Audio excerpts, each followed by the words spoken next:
This race 1 year ago, Kyle Busch and Kyle Larson, 54 and 32, came to the checkered flag in and around lap traffic, and Busch beat Larson by 23 one-thousandths of a second, a fender.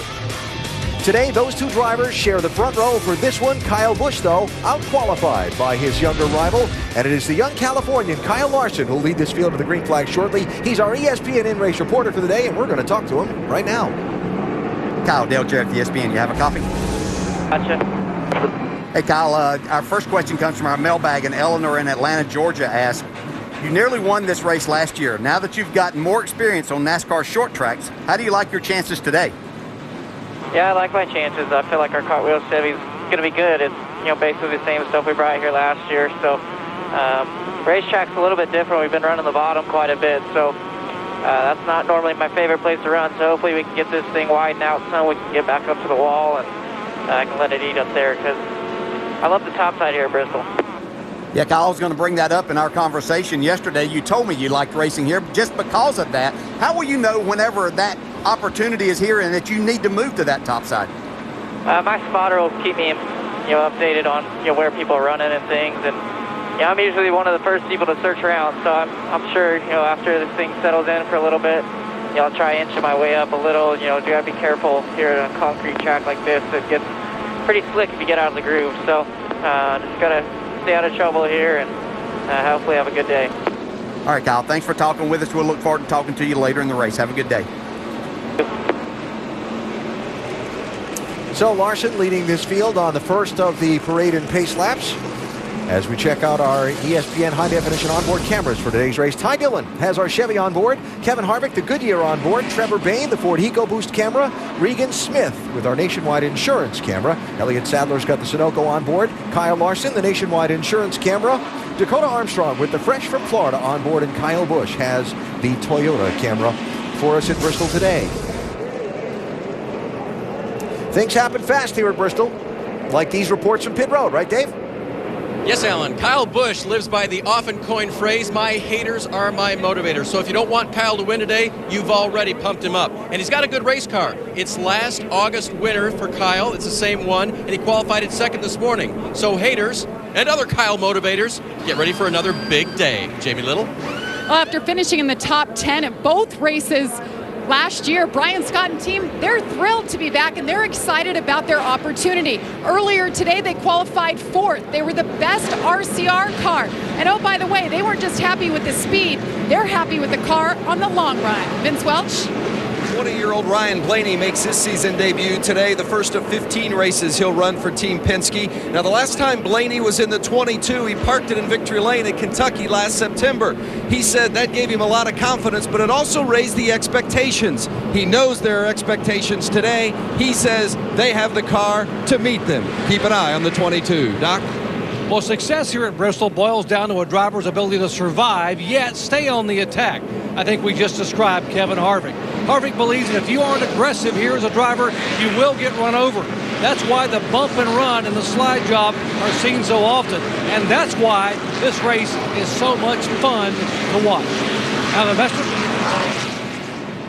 All right, Doc, thanks. Going to get the one-to-go signal here, and a quick reminder that you can check out NASCAR.com/RaceBuddy for enhanced coverage today from Bristol. Live race views, live chat, live leaderboard at NASCAR.com/RaceBuddy. So, one lap to go, and all of those questions in the air about top lane, bottom lane, strategy, tire wear, grip, and these first few laps are going to be really interesting to see who gets up in that outside lane and is either A, brave enough, or B, pays a price for it. Yeah, this 31 of Dylan Kwasniewski was one of the ones that got brave at qualifying. He bumped up the left rear and left front. Car was torqued pretty good, but they fixed it. Did a pretty good job getting it ready for the race. They'll have to start in the rear, though, because those adjustments were unapproved. Yeah. And early on, too, these leaders are going to catch some lap traffic pretty quickly. Always something interesting to watch. So Larson has chosen the inside lane as pole sitter. That's already something different because everybody chose the outside lane in all the restarts and starts here last year at Bristol. 300 laps, the distance today. Pace cars off. We're ready to race at Bristol in Thunder Valley.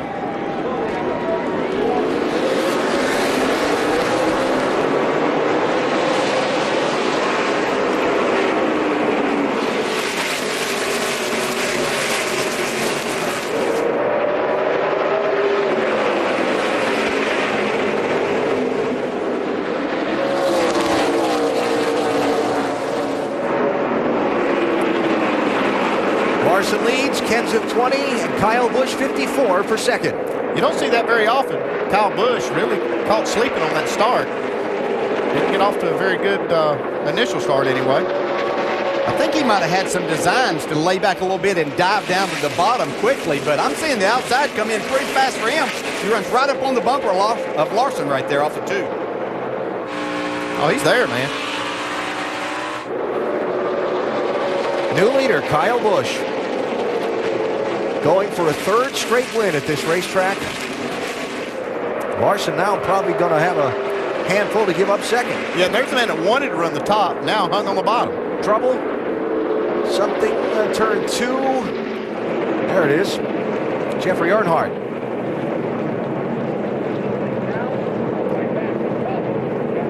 There's the truck where the toolbox is at. Did the 11 car hit him?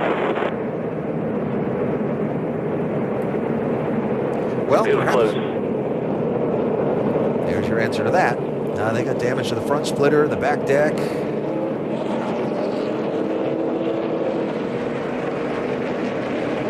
Yeah, this tire, this is really, it pulls off a lot of marbles. And the outside groove, when you do get outside of it, is very, very slick.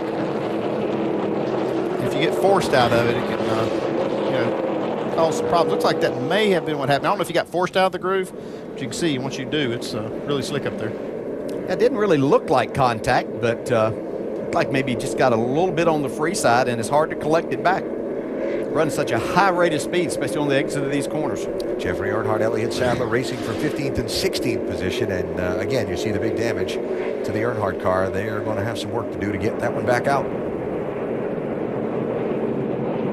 It's the one thing that I've seen here during practice sessions, that once these things, you lose that car just a little bit, you lose just a little of that grip, you can't gather it back. You're hard into the wall with a lot of damage. Beginning of Sprint Cup Series practice here on Friday morning, they had, 4 cars get into the wall and have to go to backup cars pretty early on in the going. Then things settled down during the day. Either a combination of the track rubbering up or drivers just saying, whoa, wait a minute. That's one of the different characteristics of, I'd say, a different construction of tire, is how that thing, actually when you start to lose grip at a certain slip angle, how quickly it can go away on you. And I think it did surprise a lot of the Cup guys, along with the track being slick. But this is something they're having to get used to.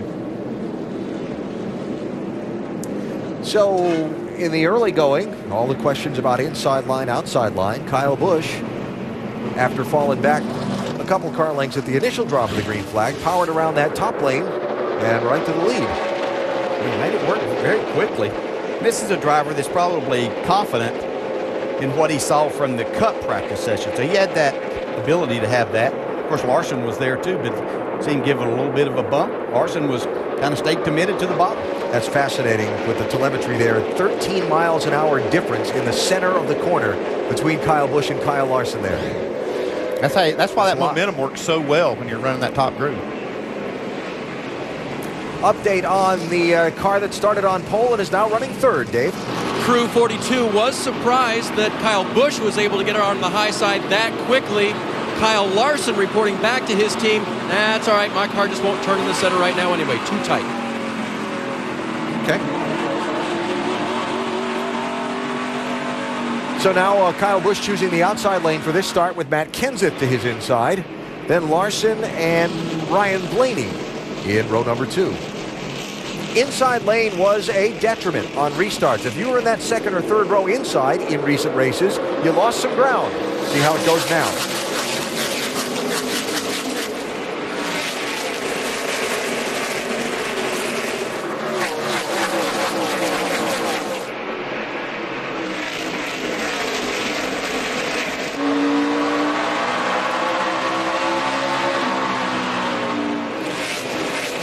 Brian Scott up the racetrack.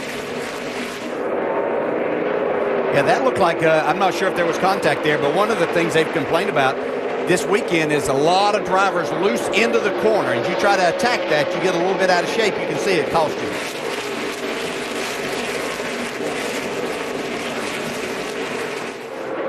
Scott started 4th. Right now he's trying to hang on to 9th. That's James Buscher, 99 to his inside. Buscher's team had to do a little bit of a fire drill engine change from the time they came in this morning before Nationwide Series qualifying. but got it done and were able to hold their qualifying spot, an approved engine change by NASCAR. You can see Brian Scott slipped back in, didn't lose any more spots. And I think that's one of the things that I'm seeing from Brian Scott that we didn't see when he first came on the scene. He's really matured a lot and didn't get excited about that. You can see now he's come back and working his way back forward, realizing he has a good race car under him. Big improvement in the mentality and the driving of Brian Scott over these last couple of years.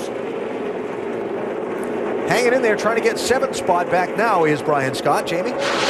Exactly right, DJ. He didn't say a single thing when that incident just happened. He kept his head in the game, and he stayed focused on his car. Right now on the radio, just saying he's a little bit snug in the middle, but in practice, they knew they had a better car on the long run. It's the short run that was the struggle, as we've seen here so far. All right, so Brian running in 8th. Ahead of him, Kevin Harvick has just moved up to 3rd spot. Harvick in the 5, passing Kyle Larson in the 42. It looks like Larson's car is not good in that initial part of the run. And it seems like it's stabilized a little bit now, but Harvick was able to get by. It looked like the 22 of Ryan Blaney was also going to get by him, but now he's starting to pull away from Blaney. We'll have to keep an eye on. He says car's tight in the center. Of course, that's going to hurt your speed through the center and exit speed. But look, a lot of times here, you have that little bit of a tightness. Once the air pressure's build up, then you get the car freeze up a little bit, and you actually start moving back forward, running good lap time. Regan Smith for 5th place on Ryan Blaney. One of the other things, especially on this racetrack, high loads, you get a lot of loading in the corner. And a lot of times the splitter will be hitting the ground, and after the tires build up, you start clearancing that, the car starts going again. Kyle Busch out in front, but very early in today's race at Bristol. Heavy lap traffic for the race leaders, and it is a fight for the lead in that traffic. Kyle Busch, 54, with Matt Kenseth, 20, and Kevin Harvick, 5, right on his bumper.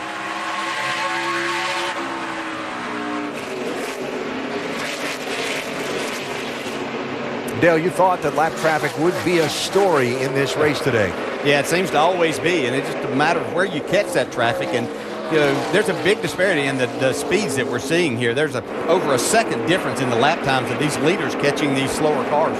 See, Kenseth now trying to make this pass. Car's really good through the center of the corner. Gets back to the gas really hard. Might have just pinned him right there. Kyle Busch was pinned behind the lap car. 44 cars, Will Kimmel. And 1st to 3rd in the traffic for Kyle Busch. That's so frustrating as a driver because this is such a hard place to pass. Anyway, and we're talking about up front against the other competitive cars. Makes it so difficult giving up 2 spots like that. Kyle Busch knows he has a good car. He'll rebound from that. So the kings of the mountain, the kings of the valley, however you want to phrase it, running 1, 2, and 3 here. Matt Kenseth, Kevin Harvick, and Kyle Busch combined with 14 Nationwide Series wins at this racetrack. 14.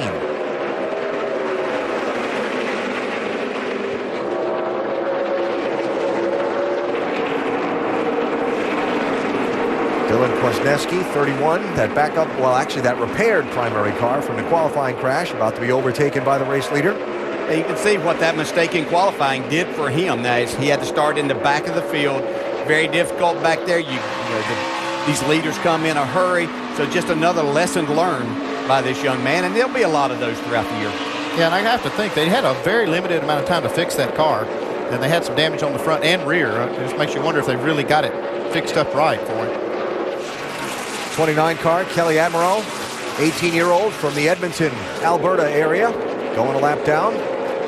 Ryan Seed there, Ruben Garcia in the 24, all being put a lap or laps down by these race leaders. Well, Matt Kenseth hasn't run a Nationwide Series race at this racetrack since 2009. Lots changed with the cars since then, but he seems to have it figured out pretty well. 99 James Busher, 9th place. Chase Elliott, 9 car, 10th place. Yeah, Chase Elliott, one of those drivers that we expected to see battling for the pole today, but didn't make the cutoff in the qualifying to get inside the top 12, but doing a nice job. I've watched him here being really patient, taking what the race kind of gives him and not pressing the issue right now, knowing that it is a long race.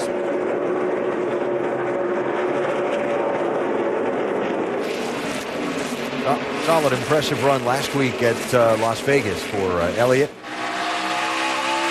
I'm sure that's one of the things that his dad, Bill, has taught him, too, is don't beat yourself. I've seen him do a really good job of that so far this year.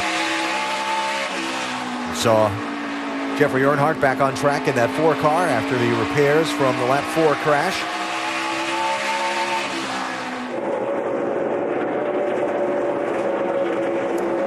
Trevor Bayne and Brendan Gaughan, 6 and 62, racing for 11th and 12th. Matt Kenseth, Kevin Harvick, Kyle Busch, top 3. First time Matt's led a nationwide race here since he won here in August of '06. 40-car field on a little half-mile racetrack can get busy sometimes, especially when there are faster cars and slower cars. Matt Kenseth, Kyle Busch, Kevin Harvick have had their hands full in some traffic here recently. Bump, bump, bump.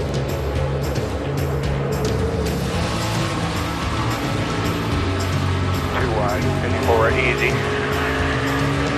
Clear low. Clear. So the leaders have had their challenges here in these last 20 or so laps around, and Matt Kenseth continues to hold the #1 spot. Kenseth has led for 24 laps, Kyle Busch 27, pole sitter Kyle Larson for 2. Larson now running in 4th position behind this lead trio.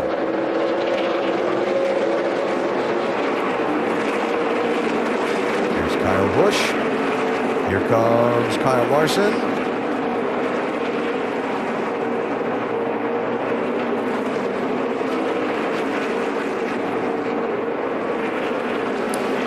And a look at where they run around the racetrack as Kenseth continues to set the pace.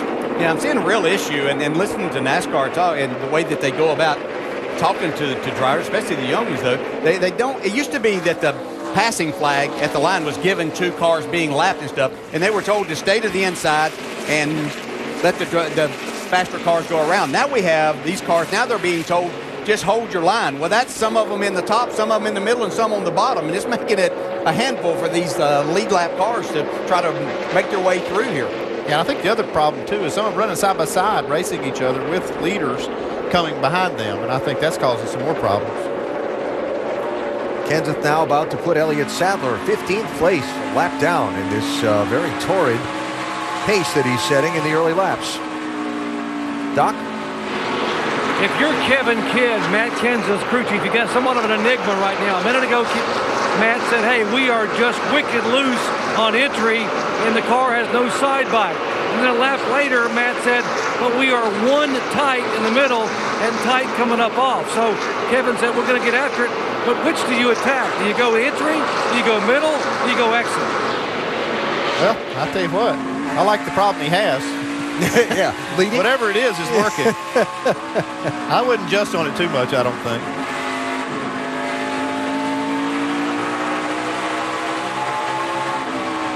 Trevor Bayne being put a lap down by the race leader Kenseth, and Elliott Sadler fighting hard to try and stay on the lead lap, Dave. He's fighting. The line he's in right now is the one he wants to stay in, because down low that car is so loose it's tough to handle it all. Up high, he said it gets a little bit better, and that's where he's fending off Kenseth.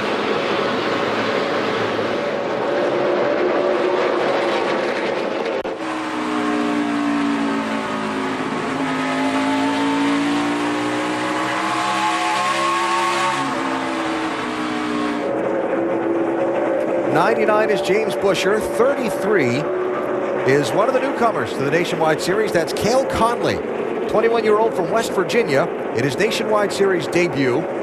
Former open-wheel driver, has moved through NASCAR's K&N East Series, and here he is. And during qualifying earlier on today, he was just absolutely awestruck at being here at Bristol, having made the top 12 in qualifying for his nationwide debut. The fact that he was being interviewed on ESPN, just the whole thing. He just, how refreshing to see that was and to hear. He's done a solid job so far, and I hate to jinx him at this point because this is a tough track and it can reach up and bite you at any time. But so far, he's done a really good job. Brian Scott trying to make up some of those lost positions from that slip up the hill in turns 1 and 2 earlier when he fell from 5th back to 9th. Just picked up 6th there on Ryan Blaney. Yeah, Brian Scott and his team thought they had a really good car in the long run, and they're getting to see that right now, and he's moving back forward once again, so they were correct on that. Scott moving forward, Blaney slipping back a little bit, Vince. Well, he had moved back, and then he started moving back forward once they got up to the high groove. The car's been too loose throughout the course of this early run, but right now he says it's come alive up top, but down on the bottom, still too loose. They're going to make a chassis and air pressure adjustments at the first stop. So Blaney's sitting in the number 7 position after starting the race in 5th place. Matt Kenseth out in front. Kevin Harvick staying with him. They've put a little gap on 3rd place Kyle Busch. Only one quick caution has slowed the race so far today here in Bristol.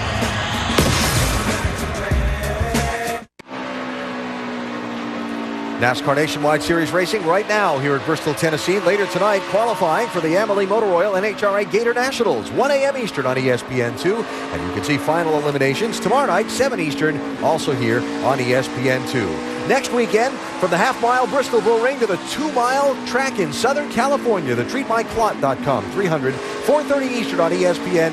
Next week, from Fontana, California, where the track surface is aged, the groove spreads out 3 and 4 wide, and last year we saw some pretty spectacular racing. Matt Kenseth having a pretty dominant day so far here at Bristol. Still pretty early in the going, but Matt is out in front by almost a full second now on Kevin Harvick, really getting through the traffic well. Harvick, Kyle Busch, Kyle Larson, Regan Smith, the top 5. You'll see as that scroll comes across the top of your screen, we're down to just 10 cars on the lead lap. Just one quick caution for 4 laps earlier in the race, and that at lap 4, and we've been green ever since here at Bristol, and Kenseth is putting on quite a clinic.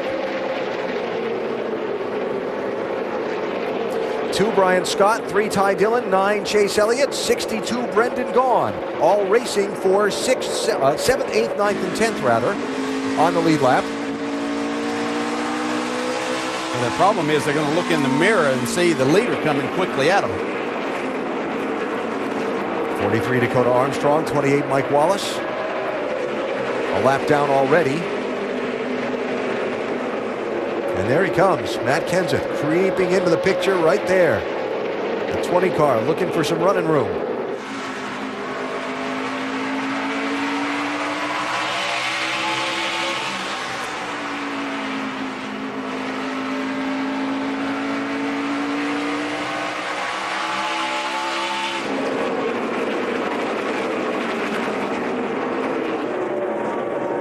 Regan Smith beginning to make a little noise, moving up into 4th place. It hasn't been one of his favorite spots over the years. I think he enjoys racing here. He just hasn't had a lot of luck and good finishes to make him really enjoy it. It's funny, I had a conversation with him about that yesterday.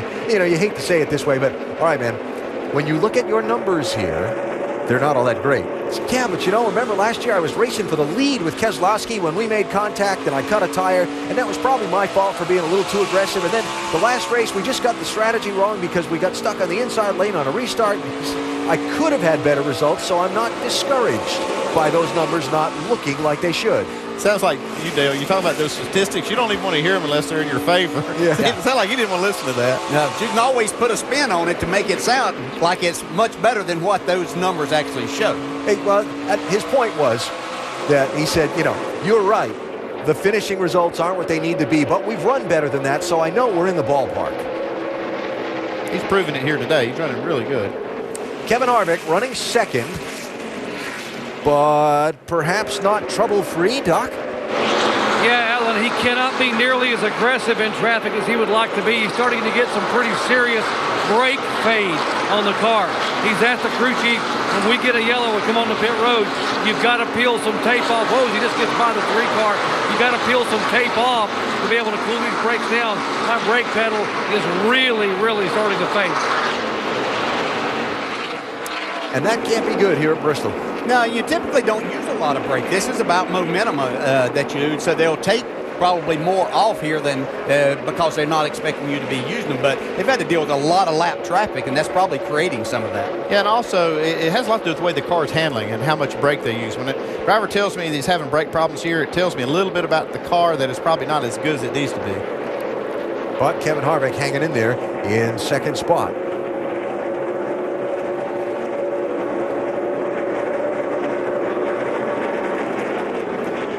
Three of Ty Dillon and 11 Elliott Sadler are racing for 11th and 12th places.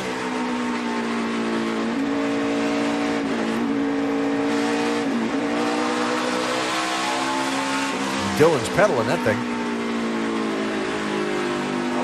Yellow's out. Debris. If I heard right, debris in turn 2 is the cause of this caution. What will be a much welcome yellow flag for everybody in the field.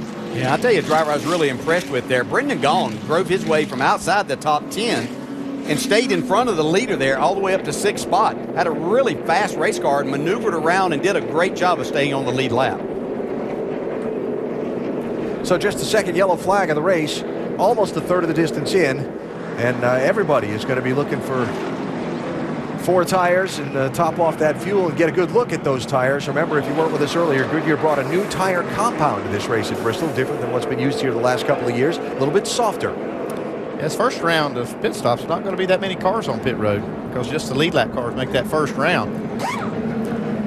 Remember that 6 cars on the lead lap. Sorry, Andy. Remember the pit road procedure under caution that Rusty and Ricky and Nicole described on NASCAR Countdown? Everybody goes down the backstretch pits, and then you have to run that pit road speed limit all the way around the inside of turns 3 and 4. Don't cut that corner too short, because then you'll shorten the time that you're making between the loops and maybe get yourself a speeding penalty. Yeah, you might stay on that RPM that you're looking at, but because you shortened that, you're going to get a penalty. Doc? Kevin Harvick in the 5 car. Remember, I told you the brakes are fading, and I got to get tape off the car. Going to get 4 tires for Harvick. He said the car a little too tight. Middle exit. They're going left side. He'll top it off with fuel. Bottom of the screen, Matt Kenseth. He said air pressure change at the front. Car a little bit tight on exit. Jamie. And all the way around to the front side of pit road as the cars make their way down slow and steady. The 7 car. Meanwhile, you see the 54, Kyle Busch, going into his pit box. The 7, Regan Smith, started 7th. He moved his way up to 4th. Air pressure adjustment, track bar adjustment. Let's go to Dave. Kyle Busch gets a wedge and an air pressure adjustment. 4 tires, Sunoco fuel for a tight race car. Kyle Larson's car was also tight. He'll get a track bar adjustment. They'll make a 4 tire change as well. Let's see who gets off pit road first. Matt Kenseth had such a big lead on the racetrack. If he lost the lead on that pit stop somehow, it'd have been a disaster. He hung on. Coming to the restart, Matt Kenseth choosing the outside lane in the 20 car. Kevin Harvick to his bottom in the 5.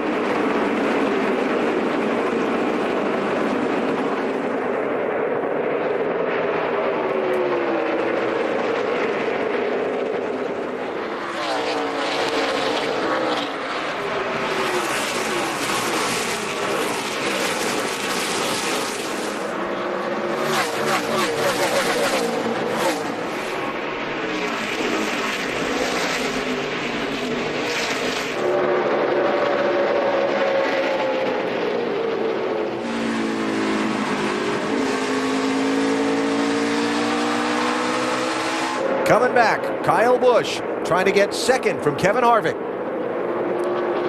And got it.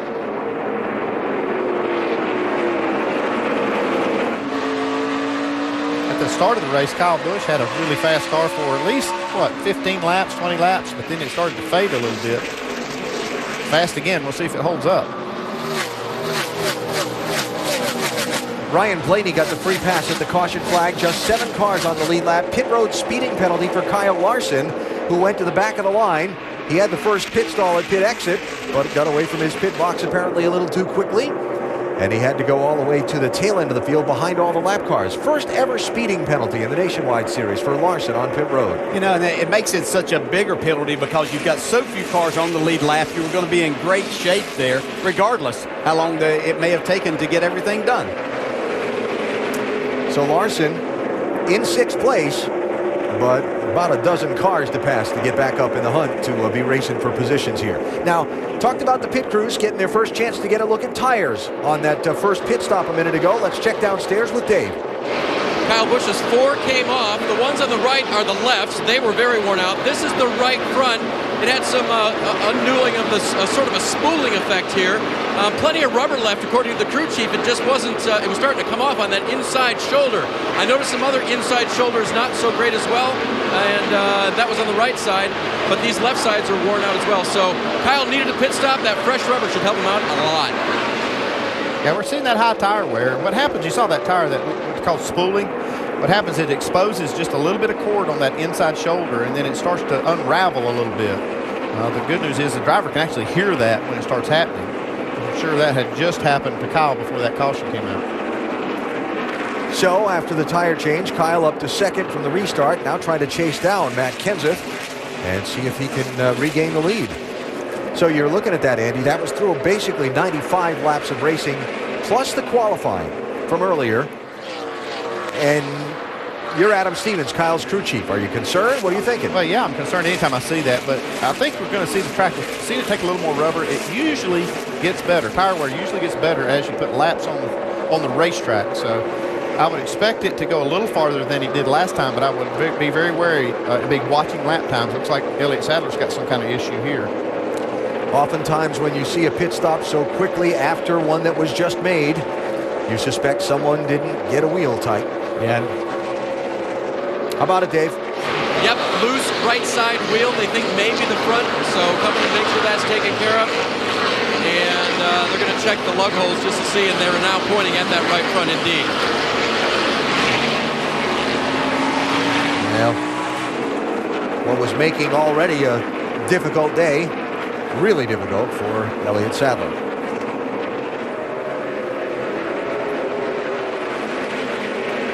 So just a little bit past the 1/3 point of today's race.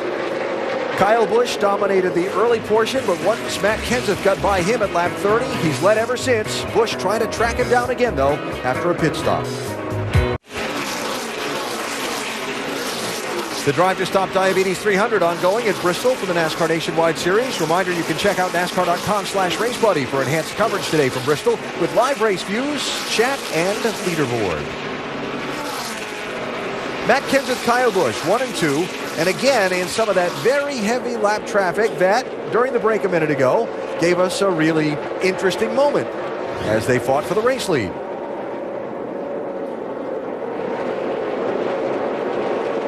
Kenseth having to hesitate there on Tanner Berryhill, and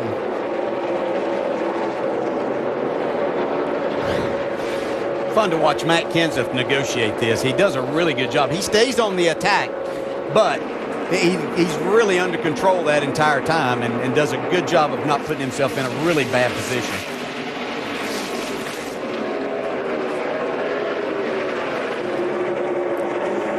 Boy, right in front of the race leader. Close call there, but Matt got away with it. Couple lap cars had a moment there. Here's some of the young guys fighting it out. Larson and Blaney, 42-22, trying to work their way back up, even just to catch somebody to race for a position on the lead lap. They are racing for 6th and 7th, but Brendan Gaughan is a ways ahead of them, and he's the next guy 5 seconds ahead of them that they're going to catch to actually race for a spot. Yeah, that mistake Kyle Larson made speeding on pit road puts him at the very end of the field, not just the lead lap cars, so he's having to work his way back up. Update on Blaney from Vince. Boy, they were awful in that first stint. They were so loose, and Ryan said, we've got to do something. Even though he managed to hang around the top 10, they put 4 rounds of track bar in that car. Jeremy Bullen said, I'm going to take a swing at it, and loose isn't the issue now. Not that you would be surprised. Blaney says, well, it's a little snug now. It's always good to get on the other side of the problem. Then you kind of know where you stand. Yeah, and their bigger issue is once again going to be looking in their mirror and seeing the leader coming at them pretty quickly. Ryan Blaney working the traffic. There's nowhere to go because these jack in front of us, you know, they're just racing for the last lap. Yeah, I know, and I just felt like it slows us down trying to pass them, and we clear less cars. We need to keep trucking. Trying to find his way through the tough traffic. on this very tough racetrack. Now leaders back in traffic again. 20 Kenseth, 54 Busch, side by side in front of them. Caution, spin forward. And caution, one around Mike Bliss, turn 4. And the yellow flag out for the 3rd time in this race. Start rolling if you can. It'll be a big break for Chase Elliott, who I believe is going to be the free pass here, and he had a fast car there.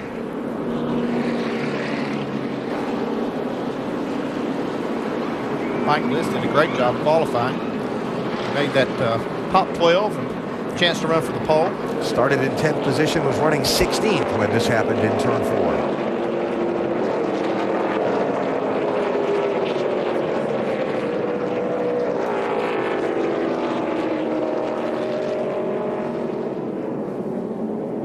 Seen a lot of drivers continue just to push the issue, trying to widen this racetrack out more and more in the corners.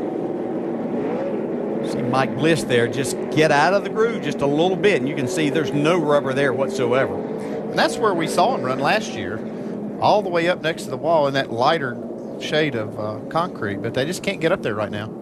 So now a minute ago when I was saying, ooh, you know, everybody was getting all out of sorts in front of the leaders, Mike was one of those cars trying to avoid that trouble as well. That's Matt Kenseth right behind him. Watch this in turns 3 and 4.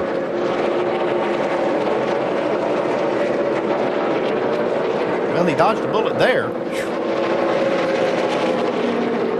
Actually, both of them, Matt Kenseth especially. So, 3rd caution out in the race. Everybody was just in at lap number 97. Here we are, lap 137. Yeah, there's only a few cars on the lead lap, so I would expect to see him come down pit road and get tires again. As we saw that tire wear, that would really worry me. I wouldn't want to pass up an opportunity to get 4 tires. Everybody's in. I say everybody. Those who remain on the lead lap are in, Doc. Yeah, Kevin Harvick's in the car was plowing. They'll put 4 tires fuel, take 1 round to wedge out of the left rear. 4 tires likewise for Matt Kenseth. They're going to get it completely full of fuel. They're going to wait on fuel. They're about 8 laps short on fuel, but they're going to wait to get it full. Kenseth 4 tires. He is down and away. Jamie Little. And Regan Smith in the 7, saying he just felt like he was losing the right rear. They're going to put the air back in that they had taken out and put 4 fresh tires on it. Dave? Little track bar adjustment for Kyle Busch running 2nd.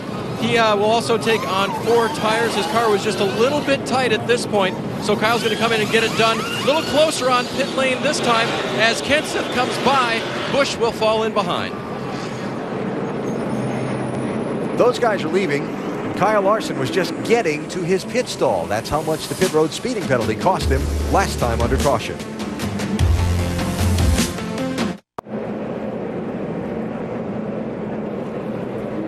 A lot of dust and debris, tire debris, being cleaned up here at Bristol under this 3rd caution of the race. One of the sweeper trucks been out of the racetrack after the Mike Bliss spin and crash off of turn number 4. Our ESPN in-race reporter Kyle Larson running 6th gives us a second to try and catch up with him. Kyle Larson, Dale Jarrett, good to talk. Kyle, know you had the pit road speeding penalty. That caution had to be a big break for you, but what are you fighting with your race car right now? Well, the first run, we're a little too tight in the center for me to be able to roll very good. So Zippy worked on that a little bit and got us better, but then our exit got a little bit too loose. So worked on that a little bit more there, that last pit stop. So we'll see what this cartwheel Chevy has right here. Hey, how about this lap traffic? Looks pretty hairy from up here. Yeah, it's definitely intense here. It always is at Bristol, so something we all know coming into it, especially when the top comes in like this. Yes, everybody moves up and it's hard to get by them, so just got to work hard and get runs on them on an exit and try and beat them in the next corner. All right, thanks for talking, Kyle. Kyle Larson running 6th. He is right behind Brendan Gaughan in the 62. The window name over the door that normally says the driver's name on the 62 car today says Jackie Gaughan, Brendan's grandfather, who passed away earlier this week at age 93. One of the originals from the Las Vegas casino scene, pioneer in the business. And Jackie Gaughan being remembered by his grandson today as he races here in Bristol. So, free pass was Chase Elliott. He's back on the lead lap. And then 7 cars took a wave around to get back on the lead lap. They did not pit under this caution, so they were between the leader and the pace car. They are Brian Scott, Ty Dillon, Cale Conley, James Buscher, Trevor Bain, Ryan Reed, and Landon Castle. So they're all now back on the lead lap, and just like that, we doubled the number of cars on the lead lap. While they go another lap before the restart, reminder the Championship Week presented by Dick's Sporting Goods continues tonight on Louisville. Louisville's playing really, really well right now. And restart waved off one more time while they try and get everybody in the correct position. Yeah, I'm looking at Chase Elliott, who got the free pass there. He is in the wrong spot right now. I think he's going to have to go behind the lap cars. He can stay in front of the wave around cars, but he has to go behind the lap down cars, I believe. Yeah, they're trying to sort them all out. So another lap here. Yeah, there were so many of the wave arounds, and a lot of them were already a lap down too, so I couldn't really tell exactly where he should be. Well, and I just mentioned the 7 cars that took the wave around to get back on the lead lap. There were 18 of them that took the wave around altogether. I think that's the point of confusion. Yeah.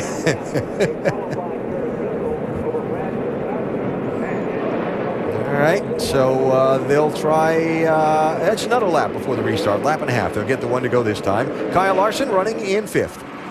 Hey, say something to the official real quick. That 9's a lucky dog. He can't be getting back up there in line with us. He's right there with the 22. That's Bull. That's Austin Bale's son, though. I don't care. I'll say it on the radio right now. That's Bull. Okay. And one to go here. And we'll try it again. So Matt Kenseth taking the outside lane, just joining us. Been a fairly clean race so far. Had a caution in lap 4, then didn't see the yellow again till lap 95. Kyle Busch led most of the opening 30 laps. Then Matt Kenseth went by him and has led ever since. Busch falling back until getting his first pit stop when a fresh set of tires and some adjustments by his team seemed to have helped that 54 car come alive a little bit. And really, the race ran so long under green with a few dominant cars that we were down to just 6 cars on the lead lap at one point. Now we're back up to 15.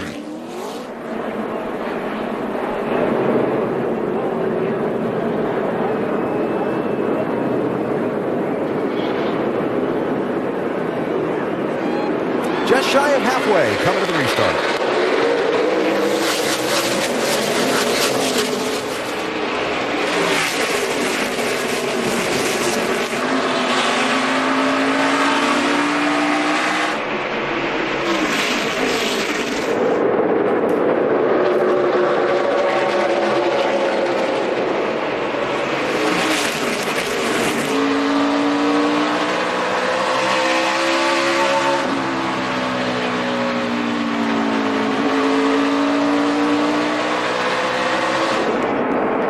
Big run there by Kyle. He's getting a huge run off the corner, and you pointed out how fast his car is on these fresh tires. Matt's doing a good job hanging in up on the top side, though, and not letting him get that position on him. See how long he can hold him off.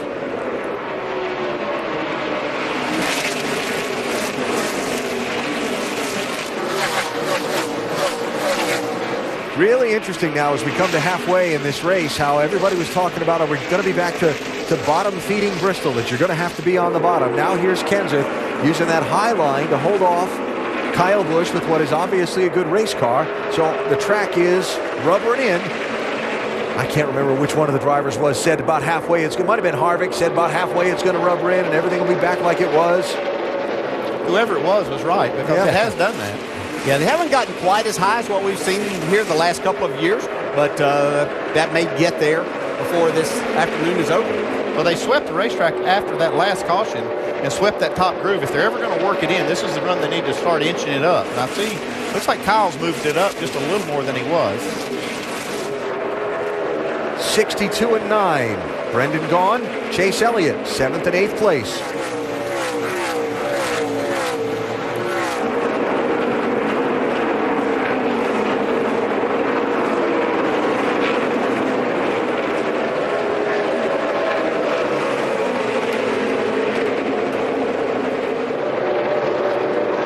A lot of those drivers that took that wave around will be hoping that there's a caution here in the not too distant future. so they can get a change of tires and get back on the right fuel strategy with these leaders. Well, Brendan holding off Chase for now. Talk about opposite ends of the experience spectrum, right? Brendan, 38-year-old, been around here for a long time. And Chase, 18 years old, and in his 4th Nationwide Series race. Can't tell by watching Chase Elliott, though. He's done a good job today. Brendan hangs on to that spot over Chase. Matt Kenseth hangs on to the lead over Kyle Busch. Just past halfway today in the Drive to Stop Diabetes 300 at Bristol.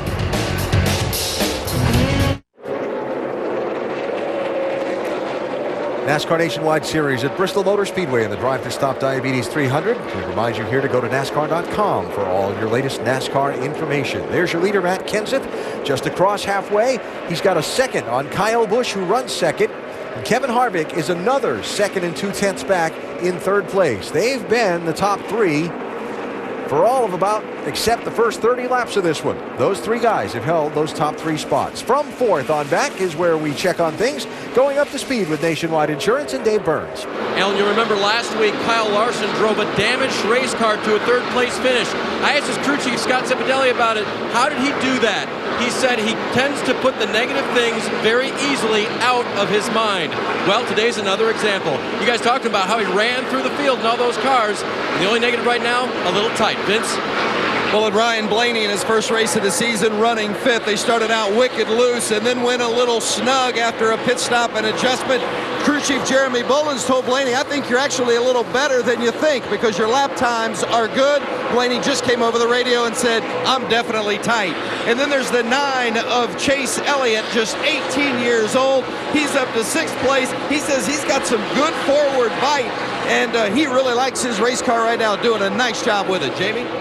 Behind him is point leader Regan Smith, has just recently lost a few positions, saying when he runs high, the car just gets darty and snappy. He feels like that right rear's coming out from underneath him, and that was before the stop, so they added some air pressure. The car is not getting better, Vince. Well, in 8th place is Brendan Gaughan. Statistics say this is not one of his better tracks. His best finish is just 15th, but today he used the word awesome to describe his race car. That made crew chief Shane Wilson smile. It's not quite as awesome as it was. A little snug for Brendan's liking right now, but very minimal changes on this car today, Dave. Here's what's happening with Ty Dillon right now. He told his crew about it before he went back to green. Oh, water temperature's tagged here, boys. Pushing water, right? Yeah, it's tagged 60 on water pressure. Oil is about 300. We're pushing water. Fine, once you go green, we'll get some tape off of it. Focus here. Now, they've not had a chance to get that tape off. The last time he was on pit road, lap 97, that's about 43 before the leaders pitted. So he's a little bit short on fuel right now to the leaders. Doc?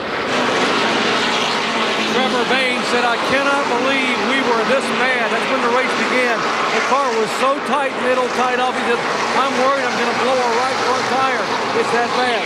Well, they came in and made major adjustments. 3 rounds of wedge out of the right rear, air pressure, front car change. And now Trevor is running top time, lap time, and has moved back into the top 10. Jamie. And Brian Scott behind him, running 11th right now, started his day 4th, so he slipped back and handling his car not so well. He needs a little bit of front grip, but overall, he said it's getting better the longer we run. So Brian Scott doing a good job, but remember, he finished top 10 both races last year. How about the job the rookie Cale Conley has done in that 33 car? He started 12th. He's up to 12th in his first ever Nationwide Series race. He'd never even been in a Nationwide car until they tested last week. He's done an excellent job staying out of trouble. Said the car was a little free in during that first run. When most of the others pitted for the second time, they stayed out. Early in this race, the booth talked about the fact that the 99 made an engine change. They got over that adversity. Right now, they've been battling a tight race car. They need to make some adjustments on it. They adjusted last time. It didn't help enough. James needs some more work on that 99.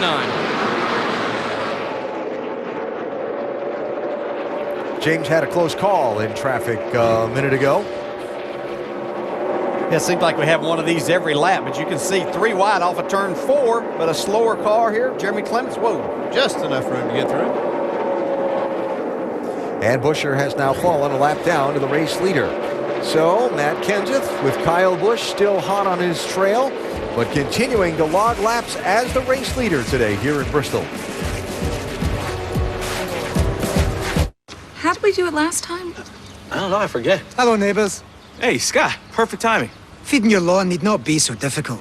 Get a load of this bad boy. Sweet. This snap spreader system from Scott's makes caring for your lawn snap, cracking simple, guaranteed. Just take the handy no-mess bag, then snap, lock, and go. It's a new day for lawn care. Feeding's never been so easy. To see a demo of the snap spreader, go to scotts.com. Feed your lawn. Feed it.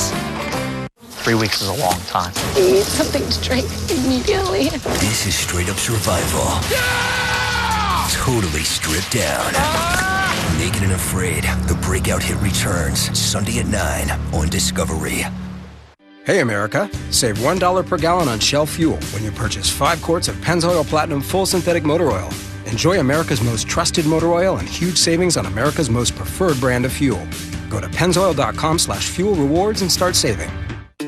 If you've got COPD like me, hey, breathing's hard. Know the feeling? COPD includes emphysema and chronic bronchitis. Spiriva is a once-daily inhaled COPD maintenance treatment. It helps open my obstructed airways for a full 24 hours. Spiriva helps me breathe easier. Spiriva Handihaler Tiotropium Bromide Inhalation Powder does not replace fast-acting inhalers for sudden symptoms. Tell your doctor if you have kidney problems, glaucoma, trouble urinating, or an enlarged prostate. These may worsen with Spiriva. Discuss all medicines you take, even eye drops. Stop taking Spiriva and seek immediate medical help if your breathing suddenly worsens, your throat or tongue swells, you get hives, vision changes, or eye pain, or problems passing urine. Other side effects include dry mouth and constipation. Nothing can reverse COPD. Spiriva helps me breathe better. Does breathing with COPD weigh you down? Don't wait to ask your doctor about Spiriva. Your Selection Sunday guide to the big dance. That'll be a classic. Great defense against great offense. ESPN Bracketology Special tomorrow at 7 on ESPN. Got a big NBA showdown on South Beach tomorrow. LeBron James and the Heat hosting Dwight Howard and the Rockets. Heat trying to right the ship a little bit, right by the cruise ship terminal. ABC's NBA Showcase, starting with NBA Countdown, presented by Speed Stick Gear at 3 Eastern Time. Heat and the Rockets tomorrow. Think the Heat can sail through that one, Alan? No, I don't think they'll be cruising at all.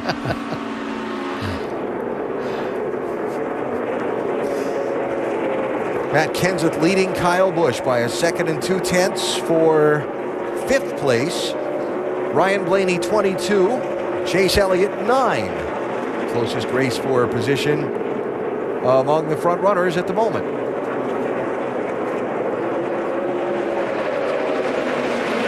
I've been watching these two young drivers, Ryan Blaney and Chase Elliott, negotiating this traffic. They're doing a nice job being patient, and they're actually giving each other a little bit of room there a couple of times when they got in some tight spots. Like this one? Oh, that was nothing there compared to what they've been in.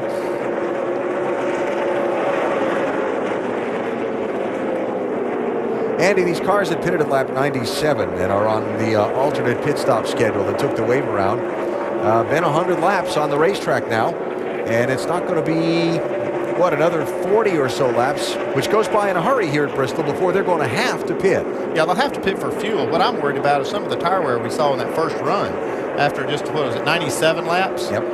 So they're at that mark now, the cars that took that wave around, and so I'm watching for some of those to possibly be on pit road with a tire issue.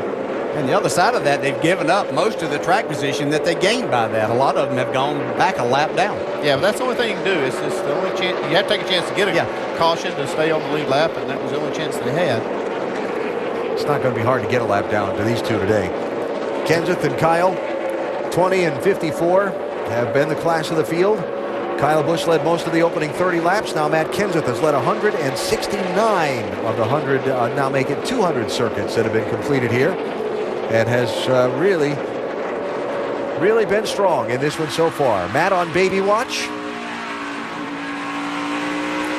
In his press conference here yesterday, As you look at our Wrangler telemetry, in his press conference here yesterday, Kenseth saying that because there's the potential for some weather to possibly threaten tomorrow's race, he said, yeah, the discussion was to his wife, Katie, yeah, have the baby Monday. Now it's like, well, maybe Tuesday. Tuesday will be good. Yeah, Tuesday.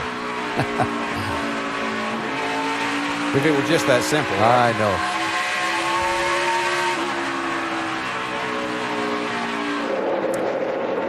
So this race a year ago, Kyle Larson was running 5th with 100 laps to go. He finished 2nd. This year with 100 laps to go, he's running 4th. So it should work out for him, right? Can he finish 1st? He's got a fast car, I can tell you that. He's in traffic. He lost a little ground to Harvick, which he was right on his bumper 5 or 10 laps ago. Well, he's able to run him right back down. He had some of the fastest laps on the board. They've moved that groove up quite a bit, too, since that last caution. Larson started on pole, got a speeding penalty at lap 97 when he made his pit stop, had to go all the way to the end of the line, has worked his way back up now into 4th place, pursuing 3rd. And if you remember, when we talked to Larson earlier before the race, as our in-race reporter said, he wanted the groove to widen out because he likes to run the high lane here at Bristol. Here's the sprint car guy, and the guy that's come up through all the open wheel stuff likes to hang that right rear out there and find the cushion. Yeah, I think this groove is going to have to get up there just a little bit for him to be able to win the race. And now that I see that it's doing that, I think he's back in it. I think he's got a chance.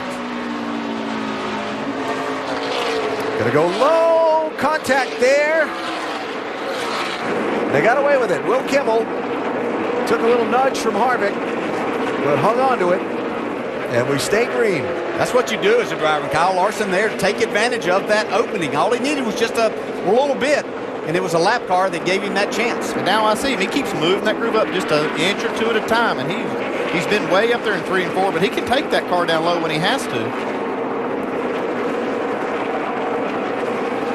Quite the comeback so far for Larson in the 42, Dave. It's been really great, Alan, and technically it's the same setup they had in the car last year. But the guy on the right, Scott Zipadelli, was not the crew chief. But the setup that Kyle's team used at that time was the setup that Scott had recommended for Justin Allgaier.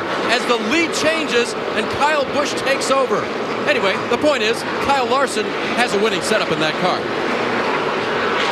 Lap traffic. Matt Kenseth, the leader, had to check up and hesitate for just a split second. Kyle Busch had his foot in it and used that momentum to get around and get the lead. I think over the years we've seen lap traffic help make lead changes more than anything else, more than just a faster car catching another one.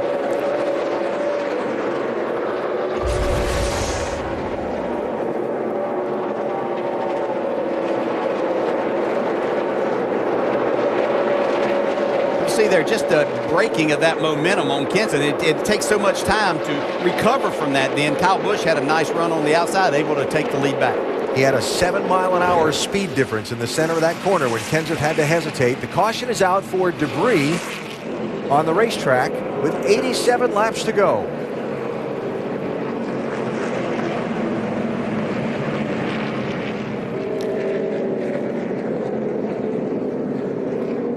So just the 4th yellow flag of this race. And perhaps this is the debris that has been spotted. Now this goes back a few laps ago, this replay, but watch James Buescher's 99 car from the front end of it. You see it's like some kind of a bar. It's not big enough to be the sway bar. There's some kind of a reinforcement bar. Something came out of that car, and I kept looking for it. I couldn't tell where it went, but evidently they finally found it.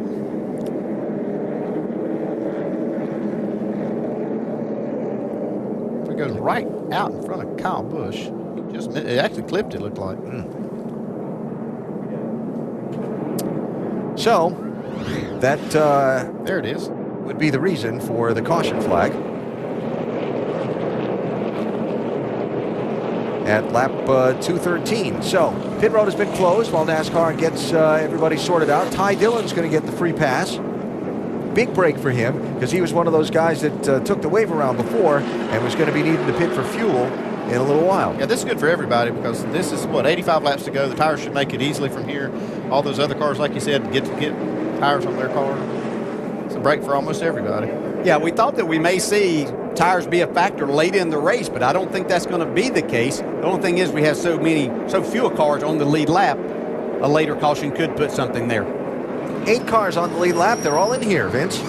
Well, the 22 of Ryan Blaney is a little bit too snug in the center, but too loose on entry, so they're going to tighten him up on entry. It's going to be a track power adjustment, also a short fill, just 3 to 4 gallons of fuel, 4 tires. Doc? 4 tires for Matt Kenseth. He said the car has just gotten a little bit too loose. 4 tires there, pressure change, and popped it off with fuel. And Regan Smith makes his way around to the front side as the 54 makes it into his pit box, and we go triples. Regan saying he needs more help getting into the corner, so they're going down one more round on the track bar. They'll fill him up with Sunoco fuel and 4 sticker tires. Dave. Leader Kyle Busch needs 4 tires, needs Sunoco fuel, needs another track bar or chassis adjustment to get him to the end. Kyle Larson very happy with his race car. No changes, 4 fresh tires. Kyle Busch holds the lead. And we get set for another restart that'll come inside the final 84 laps. Back in a minute. 81 laps to go here at Bristol with Kyle Busch out front. The Ram race rundown, though, is really just an illustration of how dicey it can be at Bristol, how traffic can be your friend, how it can be your enemy, and just how much patience is at a premium here. Well, you got to be in a big hurry, but you got to have patience also. One thing I really believe is happening, this brand new tire we got, I like it.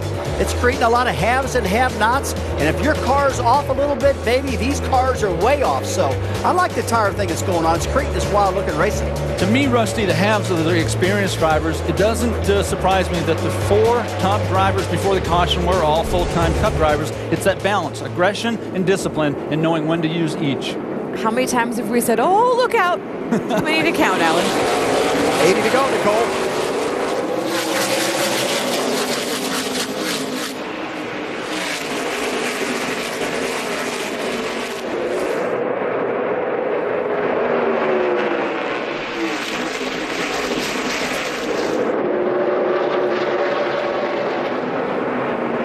That was 80 laps to go, not that you've got 80 more times of saying look out to go. Kyle Busch holds the lead. Kevin Harvick squeezes in front of Matt Kenseth for second spot.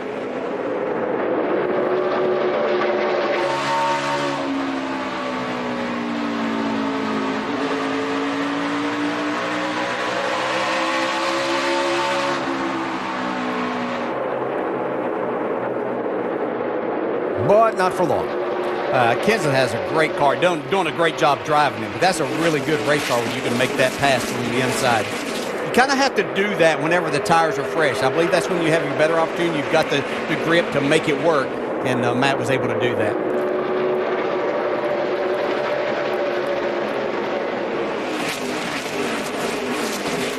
(9:22 and 7). Elliott, Blaney, and Smith 5th, 6th, and 7th. I've seen the 9-car Chase Elliott run up this high. He'd been more in the middle of the track, and I think he's probably trying to protect that outside, thinking he might could get away a little bit. It's going to be difficult for the 22 maybe to pass him on the inside, but he doesn't look quite as comfortable up there.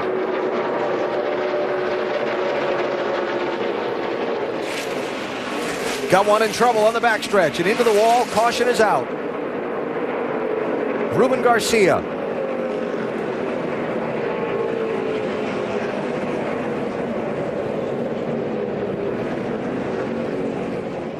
Yellow flag number 5. Garcia running in 30th place at the time, and his first trip to Bristol caught up to him in an unfortunate way.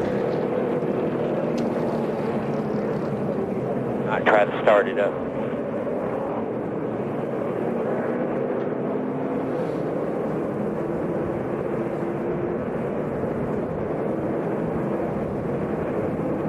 Got some litter to pick up. It'll be Trevor Bayne who gets the free pass under the caution. That's a big break for him. It'll put Trevor back on the lead lap, be the 10th car on the lead lap. And let's see what we can see that happened to Ruben Garcia. Working that high groove, looks like. Yeah, talk about the groove widening now, but you don't have any grip there on the exit of the corner. You have to turn the car back down, hard hit to the inside wall. Well, that is hard lick. There's a lot of parts flying off that car.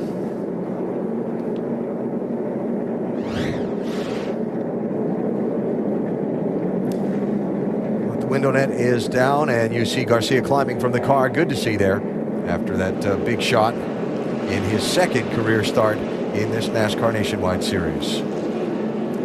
Pit road open. Don't see any takers among the front runners, except maybe Ty Dillon at the very back of the lead lap line. We'll take a break. Restart coming with just over 70 laps to go. Turned into a beautiful 64-degree afternoon here in Bristol, Tennessee, in the foothills of the Smoky Mountains. And the folks who have actually endured a pretty difficult winter in these parts. I know more difficult in some other parts, but they've had it pretty cold and pretty snowy around here too. Enjoying a little afternoon sunshine. And who can blame them? Thought I saw a little barbecue floating around there. And a little bit of that other B word there too. 4 letters, ends in ear.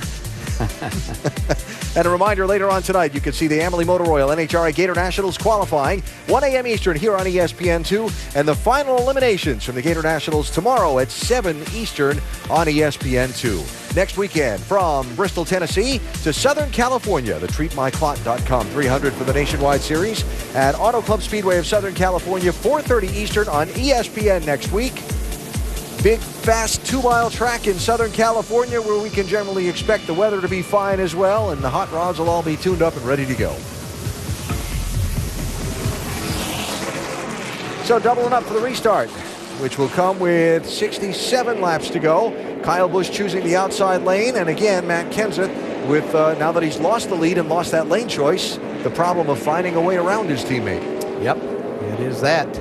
Harvick was able to get around the last time, but see what Kyle Larson's going to have in hand here, starting up right behind Kyle Busch on that outside lane.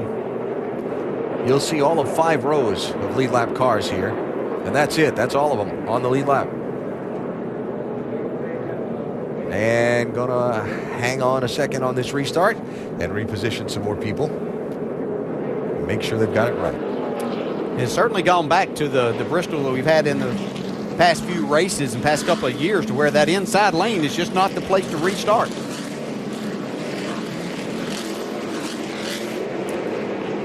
Mentioned Trevor Bayne got the free pass to get back on the lead lap. He is now in 10th place. 11th is Cale Conley, the youngster in his Nationwide Series debut, and attracting the eye of a few folks like Dale Jr. Yeah, he has done a nice job today. And I tell you what, when you do a good job, especially at a difficult racetrack like this, you get the attention of other drivers and certainly car owners that may look at giving you an opportunity down the road. But he has been aggressive when he needed to be, but stayed out of trouble here today. In 11th place right now as we go green with 66 laps to go.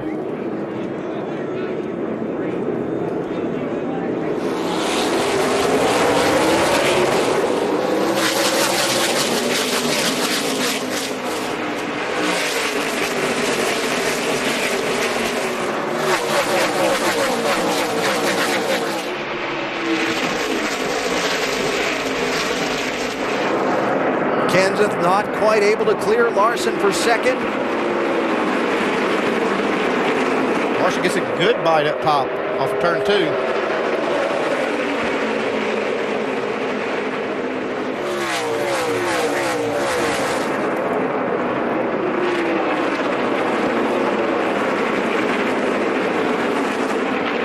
Now Larson made that work. Yeah. That's about as high as we've seen anybody run intentionally. Yeah. Up there in 1 and 2 today.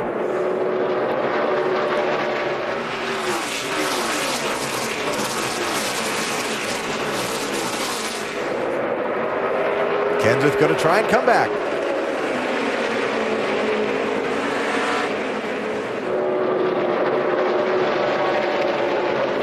Now Kenseth's going to have to get in a little bit of a protection mode here. He doesn't want to lose that 3rd spot with Ryan Blaney right there.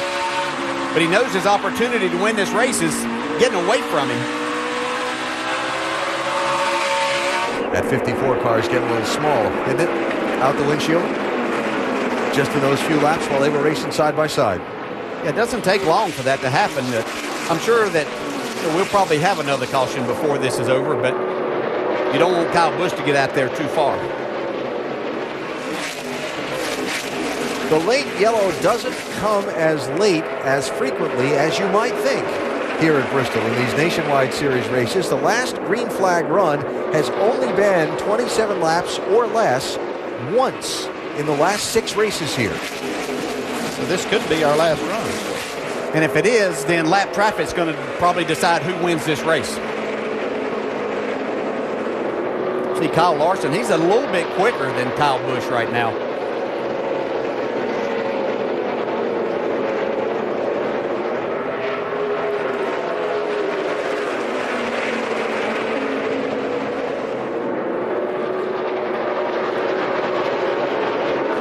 Now remember this race a year ago.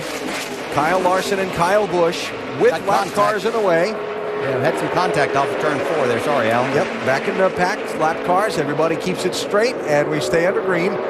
Larson came through the lap traffic all the way up to beside Kyle Busch, coming off the final corner, and they finished a fender apart, banging together all the way to the checkered flag.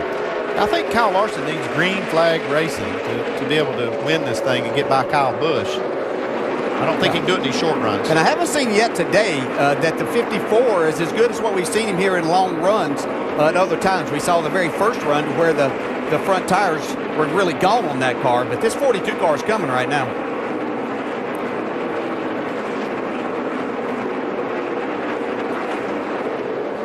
There's your lead, 54 and 42. Kyle Busch, Kyle Larson, and Matt Kenseth, 54 laps to go.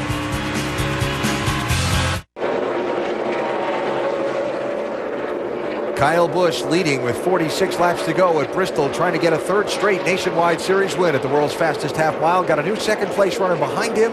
Matt Kenseth just squeezed by Kyle Larson in traffic, and I mean squeezed by aggressively. And this has been the one thing with Kyle Larson that he's had a little more difficulty with the lap traffic, especially going to the bottom side. Kenseth saw just a slight opening there. That was a great pass. Now Matt running 0.8 of a second behind his teammate Kyle Busch, with laps beginning to run down. Hard hit a little while ago for Ruben Garcia, Jamie. Just his 2nd ever Nationwide Series start. Big hit. What happened to you out there? After the yellow flag, the starts going loose at the center, and then, I went too high, picked the marbles and lost control after turn 2, and, hit the inside wall. Tough day for him, but good news, Alan. He will be back for a handful of races later in the season. All right, Jamie, thanks. Good to see that Ruben is okay. 18 years old, out of the NASCAR Mexico Series, and look forward to seeing more of him a little bit later in the season. So now Kenseth is clear of Larson. Can he track down Kyle Busch? And how much of a factor will lap traffic play in deciding this? No trouble. Ryan Reed has hit hard. The caution flag is out. That's in turn 1. Running in 14th place at the time. Just keep holding it up there. I'll let you know when there's a hole.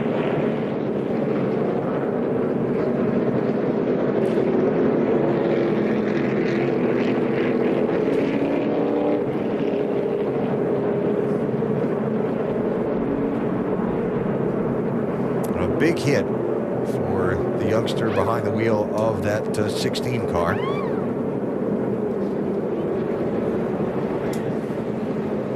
Which vehicle coming on your left? Trying to drive it in. He's not going to get very far. I think he just wants to get it off the banking and get down. He's able to do that.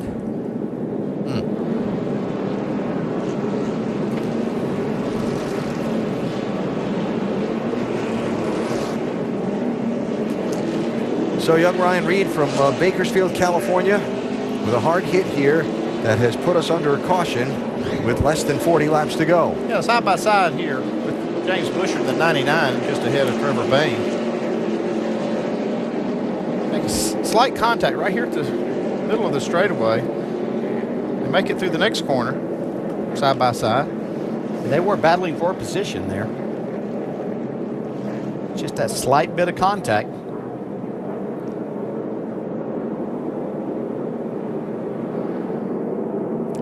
Trevor Bayne got a good look at this. Stay high, stay high. Good job of checking up there by Trevor Bayne and not becoming part of that.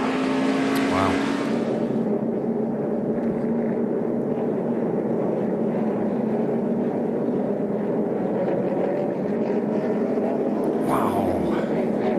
David Castle barely missed, collected him coming back across the straightaway. And for Reed, what has been a difficult start to his rookie campaign in the NASCAR Nationwide Series continues today here in Bristol. Just the ever so slightest bit of contact and slip, and you go for quite a ride here. Yeah, this place will bite you so quick. And you run 260 laps of 300. Tough when you don't make those last 40. It's not the first problem he's had.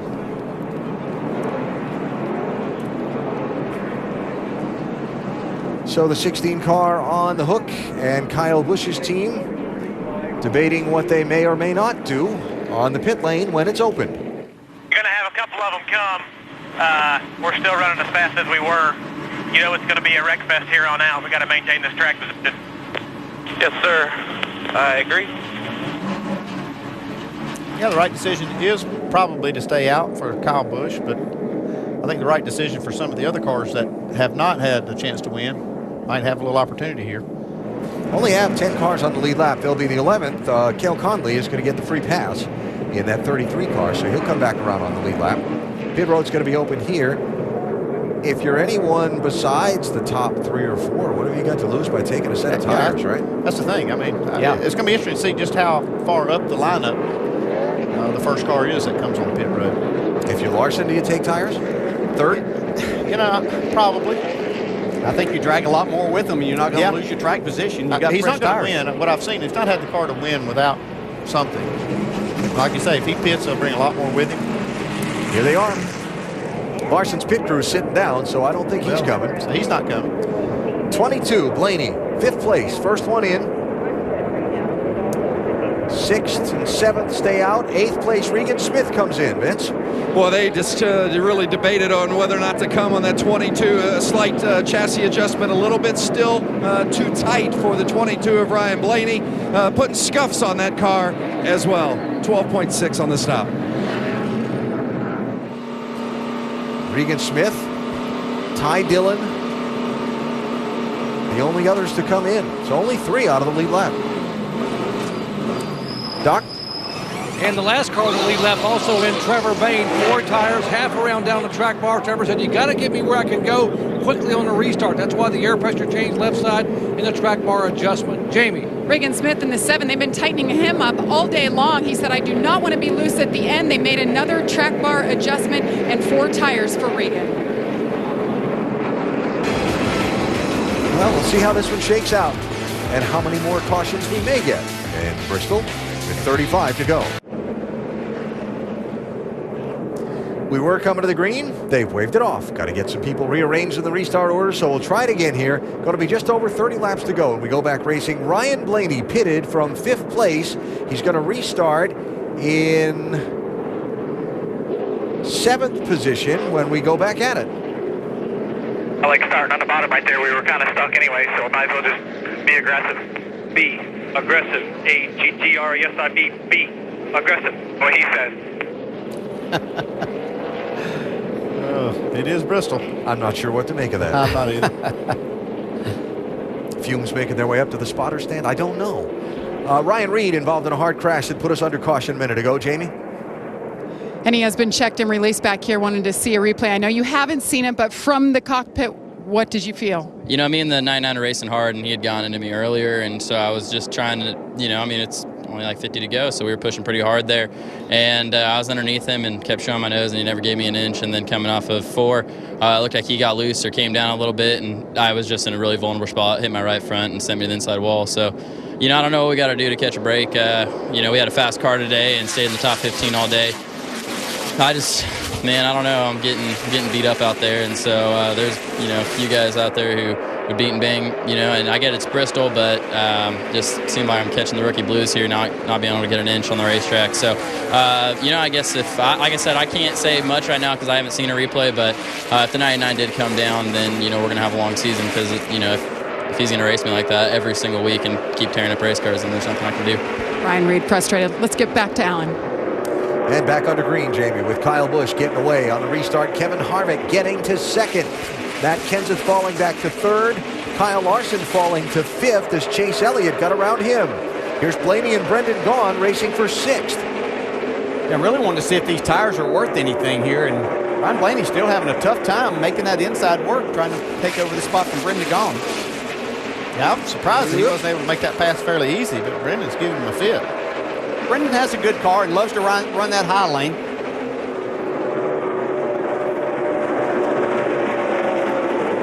Looked like Ryan tried to gas it up last time in turn 2 and used up a little racetrack and maybe gave Brendan a little break there or gave himself a break by easing off. Kyle Larson just got his nose on the outside of Chase Elliott there and didn't give Chase much of a choice but to kind of back out and give him the room. That's one thing I've seen Chase do, though. He makes the right decision, gives him the spot because he would have put himself in a bad position had he not.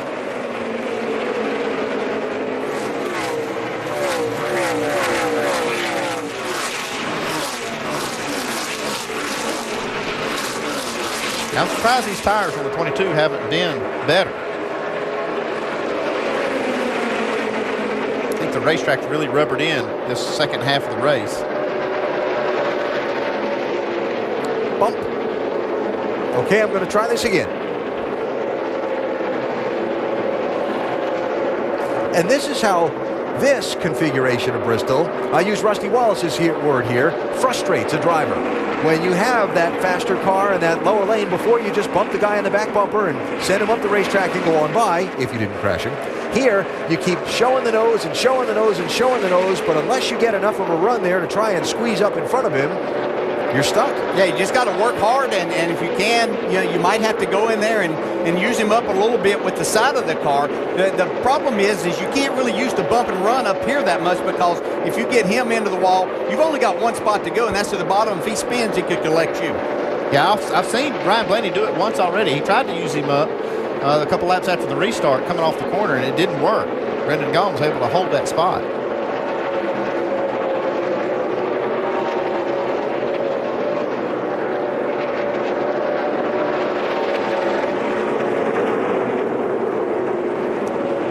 Fights for spots within the top 10. 6th and 9th.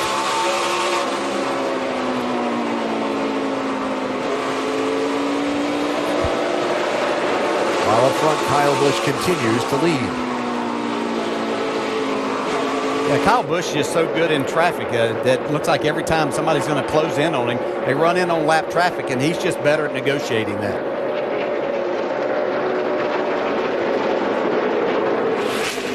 So the answer to what were the fresh tires worth, folding in all the other circumstances, what's the condition of the 22 car and so on, is didn't gain him anything. A lot of Cup crew chiefs were watching that, weren't they, Andy, to see exactly what may happen because that's a good race car. Ryan Blaney's a good race driver, but not able to make that pass. Yeah, that's not what I expected to see. I expect to see those tires march to the front. They haven't done it. So there's the race for 2nd. Harvick 5, Kenseth 20. Remember, Kevin Harvick faded a little bit earlier, reporting a fading brake pedal, but now as the laps wind down, has gotten himself up to the runner-up spot.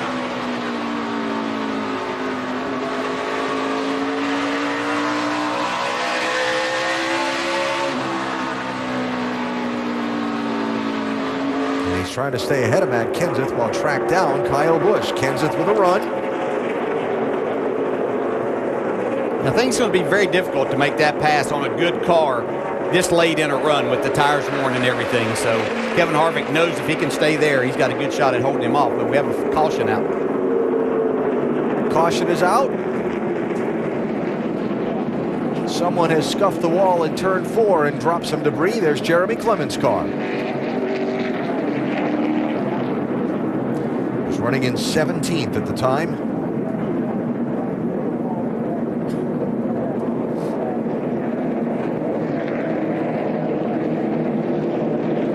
How good Kyle Larson's car is right now, but he's going to be back in that spot that you kind of want to be in the second way. He'd rather be leading, obviously, up in the outside lane, but he's going to be behind Kyle Busch on this restart. Yeah, he'll have the second most preferred spot, and that is that second row outside. Remember, by a NASCAR rule, the leader gets lane choice. Everybody else, your line is set for you.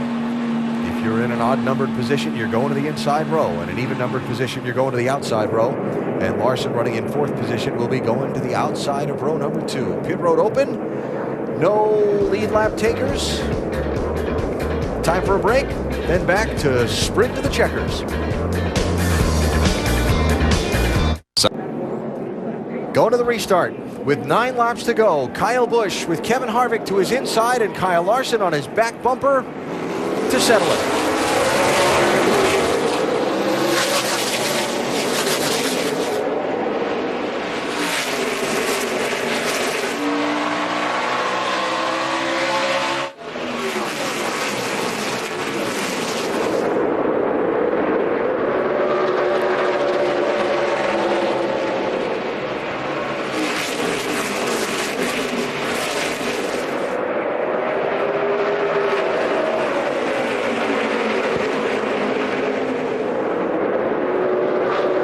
Larson clears Harvick, leaves himself 7 laps to try and catch Kyle Busch and race him for the win.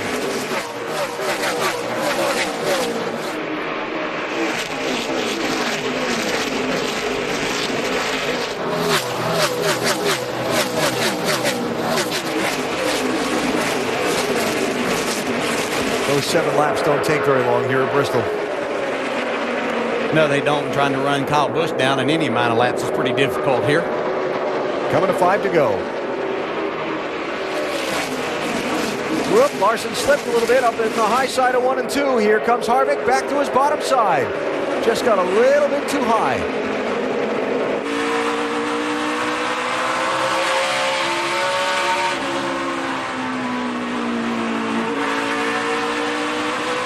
Kyle Larson just trying to do anything he could to try to catch Kyle Busch. Just pushed it a little bit too hard in turn 2. You see Ryan Blaney there in the 22. He's made those tires work. He got the benefit of starting in that outside lane, but has himself up in the top 5 and 4th spot right now.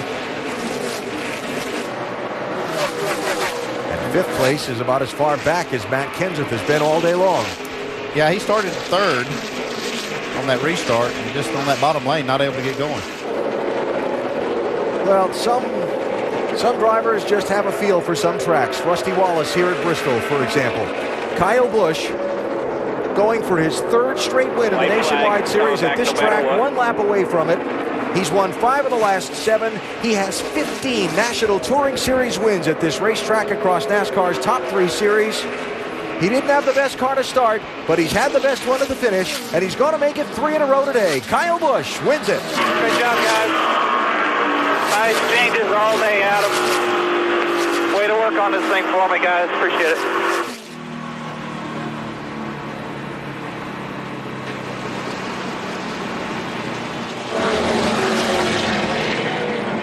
Kyle had to work for it. He had to really work Matt Kenseth early in the race. I think that one pass in traffic that he made on Matt was the difference. He was able to control the race from there.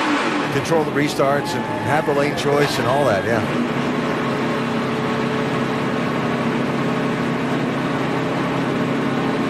And remembering all the way back to that first set of pit stops, the first set of tires we saw come off that car back at lap 97, and thinking, oh boy.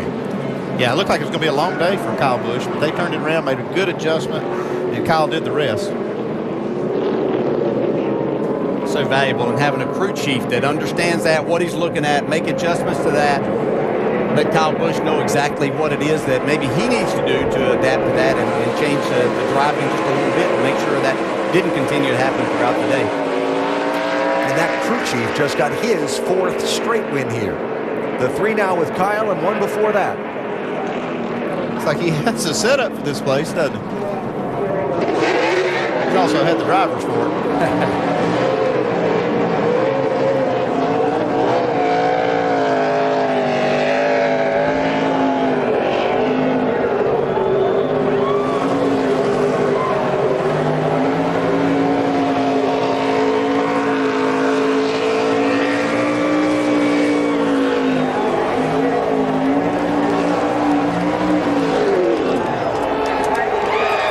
Surface burnout. Got the asphalt and got the concrete.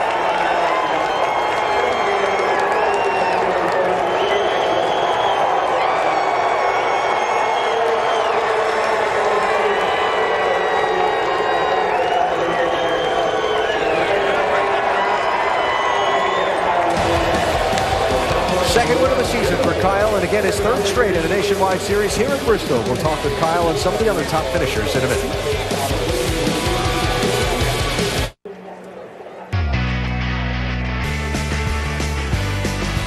Kyle Busch was certainly in the zone today here at Bristol after the opening pit stop when his crew chief tuned on that car just a little bit. And his domination here on the world's fastest half mile continues. One more than anybody else in this series, and he did it again today. Didn't lead the most laps today, but he's led the ones that counted the most, and he is in victory lane now.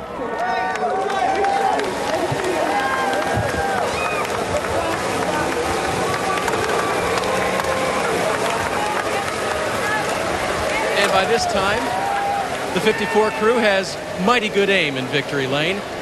Kyle, your 7th win here in the Nationwide Series. Nothing comes easy at Bristol, though. What did you work hardest at today? The biggest thing was just how much the track changed from practice. I mean, that was entirely different, not even close. And we really had to change our car a lot today. Adam made some really good calls on the pit box and trying to get me freed up, trying to get me to where I could roll and make some speed up, you know. But this Monster Energy Toyota Camry was awesome. It wasn't practice, was again here in the race. I mean, a couple of those guys got close. Kenseth, man, he was really fast. He was lightning fast there much of the day, and I was having a hard time catching him, but, you know, was just able to kind of bide my time through traffic a little bit better than he did, and he got stuck, and I passed him kind of the same way he did to me earlier in the race, but can't say enough about Nationwide Insurance. Appreciate them being here, and JGR Engines, the fans, of course. You know, it's always fun to win in Bristol. Doesn't matter whether they're cheering or booing, but, you know, hopefully we can sweep the weekend. That other Kyle finished second again. What did you put in the bank last year after he almost beat you? Save a little, anything like that? No, not really. I mean, I just tried to run hard. I know he was running the top. He loves the top, and you know, so I knew he was going to be up there. And I tried to perfect that a little bit earlier in the race, you know. But it seemed like anybody who was behind me on the restart would be able to jump the two guys that were on the bottom. You know, it seems like the bottom here is really at a disadvantage. So you know. It's a part of racing sometimes. It's a part of Bristol and what you got here now, and you know what we were able to accomplish today is pretty good. I think I hear a lot of cheering from Kyle Nation today. AB, another win for him in Bristol. Pretty amazing. 3 straight, 7th overall, 6 of the last 8 for Kyle Busch, and already his 2nd of this season. He'll have a chance again next Saturday when the NASCAR Nationwide Series moves on to Auto Club Speedway of Southern California, the big fast 2-mile track, then the 1.5 mile in Texas, tough old Darlington, and the Richmond short track. Join us at the track. NASCAR.com/tickets or the number at the bottom of your screen. Be some good weather and some good racing through the spring months here of 2014. More post-race coming up from Bristol. Kyle Busch celebrating a Saturday win. He mentioned hoping he could sweep the weekend. This race has been swept the weekend 5 times across the years. Kyle's done it twice already. Remember, he did the weekend triple sweep a few years ago. And certainly where the Nationwide Series is concerned, Kyle is one of the kings of Bristol. Between he, Kevin Harvick, and Matt Kenseth, 15 wins all together, and Harvick and Kenseth both finished in the top 5 in this one here today, and were factors challenging Kyle for the win. Let's check with Vince. Good run for Matt Kenseth today. In fact, led the most laps, but ended up 5th. What was the difference? Didn't lead the last one, so yeah. I mean, our GameStop Camry was pretty fast today. It was actually really fast, and then you know, a few things. I just got passed in lap traffic. There was just so much lap traffic, and I thought I was being too aggressive the way it was. And you know, Kyle got me there and picked me and got by me. And then after that, every restart I was on the bottom, and it's just such a deficit on the bottom. I would spin the tires down here a little bit, and then by the time you got through 1 and 2, you know, a couple rows would pass you every restart, and it just I could never draw the top. So I thought we had a great car. These guys deserve to have a shot to win there, and just I didn't get it done for them. Thanks, Matt. Matt Kenseth finishes 5th. Kevin Harvick brings it home 3rd today. It was a pretty good battle up front, but where were the 2 Kyles ahead of you just a little bit better at the end? I felt like we were actually better than both of them at the end. You know, just the last restart, we started on the bottom, and you know, before that, we were catching a 54, and I felt like you know, we were better than him up top. But all in all, these guys did a great job. We just couldn't get going on the restarts, and the restarts there at the end with the air pressures built up, I believe, kept the splitter up off the ground, and we were able to take off a lot better. So great day for our Arma Chevy, and just got to thank everybody from Junior Motorsports, and we'll keep at it. All right, he'll be back in the 5 machine next week. Jamie, thanks. And a reminder that next week brings us out to Southern California. Well, first, we've got drag racing for you this weekend. The Amalie Motor Oil NHRA Gator Nationals qualifying runs tonight at 1 a.m. Eastern on ESPN2, and the final elimination Sunday at 7 Eastern on ESPN2. And then that nationwide series racing from next Saturday in Southern California, the TreatMyClot.com 300 ESPN at 4:30 Eastern Time. And a quick break here. More post-race coverage still to come from here at Bristol as Kyle Busch smiles with the spoils of victory.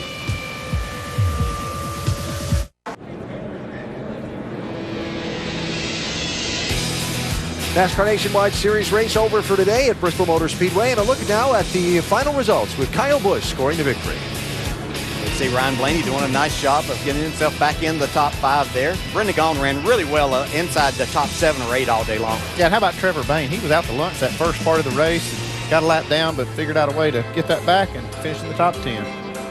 At the last caution, Landon Castle got the free pass to get back on the lead lap. Comes up with a 12th place finish right behind Cale Conley with a spectacular nationwide debut. Yeah, and Dylan Kwasniewski made a good comeback after crashing his car in qualifying, and they did a good job to get back and get a top 15 out of that. Now we'll look down through some who had their difficulties during the day, and that's how they ran today here in Bristol. Kyle Larson finished second, Jamie.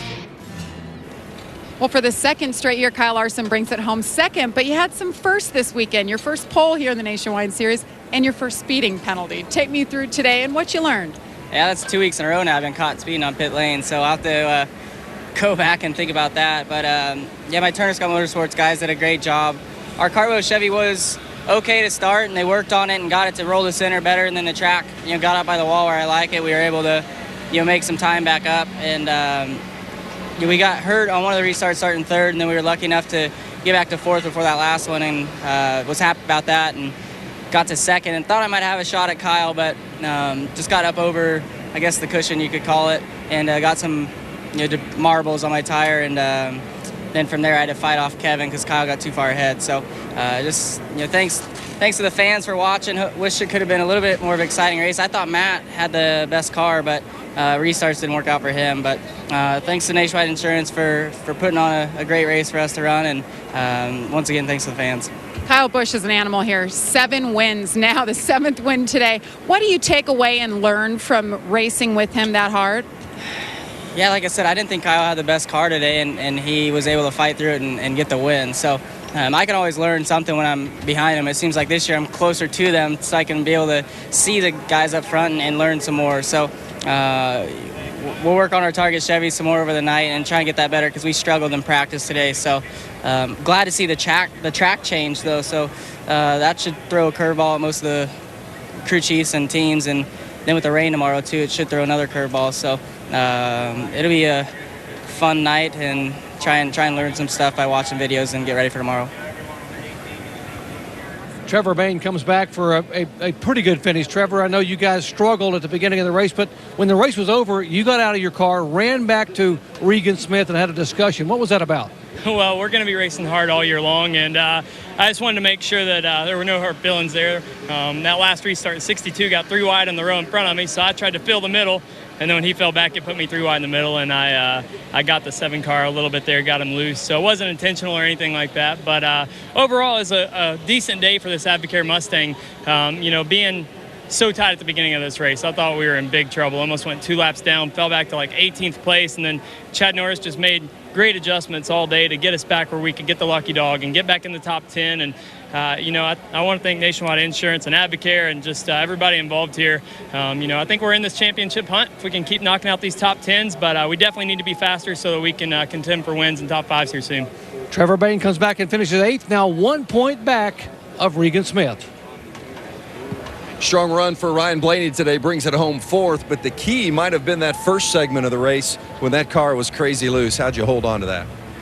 It was very tough. The first 4 laps or so, I thought we were going to be pretty good. It took off really well, and then as that last run went on, or the first run just went on, it just got looser and looser, and I thought we were in big trouble, and we got lucky and got the free pass there, and Jeremy Bullins and everyone on his team did an awesome job of fixing me up to get me where we could be competitive, and me and Kyle Larson had to come up through the back there. I think he got caught speeding, and we were the lucky dog, so we had to pass all those cars, and that I knew we were pretty good because we could maneuver through traffic and do all that stuff. So awesome run, I think, today by our discount tire Ford Mustang, and we're really looking forward to Texas here in a few weeks when I get back in it. This is your first run in this car today, and so many expectations with the 22 and the Penske. You won in this car the last time. More of a confidence builder, or makes it a little more difficult from an expectation standpoint for you? More of a confidence builder. You know what you can do in the equipment, and you get more comfortable with the guys after you run with them a lot. So really, I think this is my first start of the season. We just ran Daytona in the trucks, and that's so much different than here. So really happy to be back with this team, and I can't wait for 14 more races with them. Yeah, did a great job. Ryan Blaney, 4th today. Brendan Gaughan explained to us how you can have one of the worst race cars here at the start of the race, almost lap back in 20th or whatever, and now you finish the race with a strong 7th place finish. How? No, Richard Childress gives me great Chevrolets. I haven't got the qualifying thing figured out yet, and so we made that great first run, got all the way to 6th in the first run, and Matt was right on my heels and got a lucky caution.